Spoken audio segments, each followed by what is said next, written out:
My dear children, in this second module, we are going to study the important financial requirements of the company. As we know, finance is the lifeblood of every business organizations. Capital is the amount of money invested in the business. This capital can be used for meeting various requirements, various needs of the company.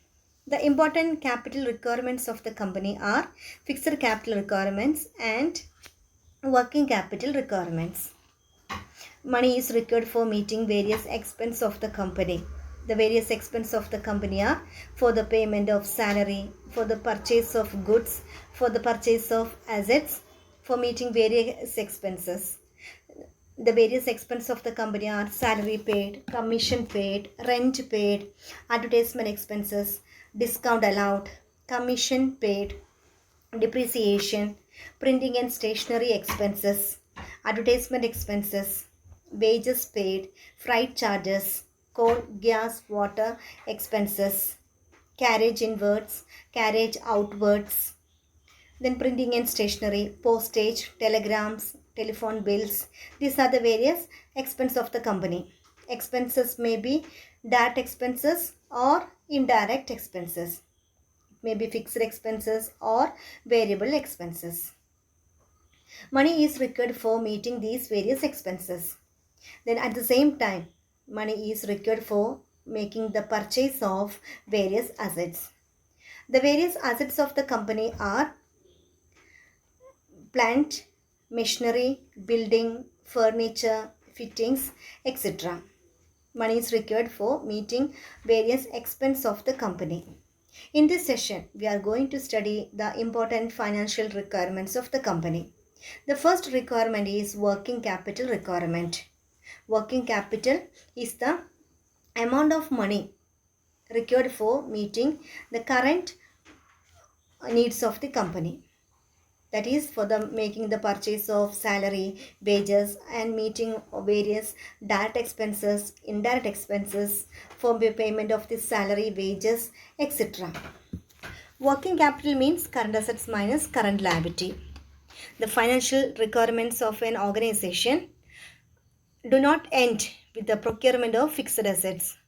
No matter how small or large business, it needs funds for its day-to-day operations. This is known as working capital of the enterprise, which is used for holding current assets such as stock of materials, bill receivables, and for meeting current expenses like salaries, wages, taxes, and rent, etc. The amount of working capital required varies from one business concern to another depending on various factors. A business unit selling goods on credit or having a slow sales turnover, for example, would require more working capital as compared to a concern selling its goods and services on cash basis or having a speedier turnover. The type of the finance is raised for a short-term period. It may be up to a period of 1 year. It is used for meeting the short-term needs of the business. It is known as working capital. It is a capital required for the day-to-day expense of the company. Short-term finance is raised from the public deposits, commercial banks, trade credit, factoring, customers' advances, etc. Short-term funds can be used over and over again from year to year. Next, we are going to study the fixed capital requirements of the company. Long-term finance is used for meeting the fixed capital requirements of the company. Long-term finance refers to the funds raised for a long period of time, generally for more than 1 year. Such finance is used in investment in fixed assets such as land, building, furniture, fittings, etc.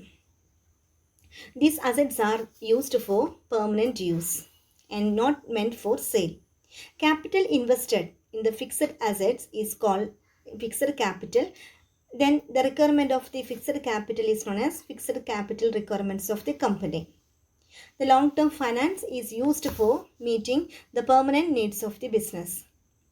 It is used for again and again to generate the revenue. Usually the long-term finance or long-term funds is raised from shareholders, debenture holders, financial institutions and retained earnings, etc. The amount of the long-term funds required depends upon the nature and the size of the organization. For example, a factory requires more long-term funds than a small shop. Similarly, a large organization needs greater funds or long-term funds than a small factory. If the size of the business organization is small, the capital requirement will be small. If the size of the organization is very high or huge, the capital requirement will also be small. The funds required in the fixed assets remain invested in the business for a long period of time. Different business units need varying amount or different amounts of fixed capital depends upon some other factors. That is, a trading concern, for example, may require small amount of fixed capital is compared to the manufacturing concern.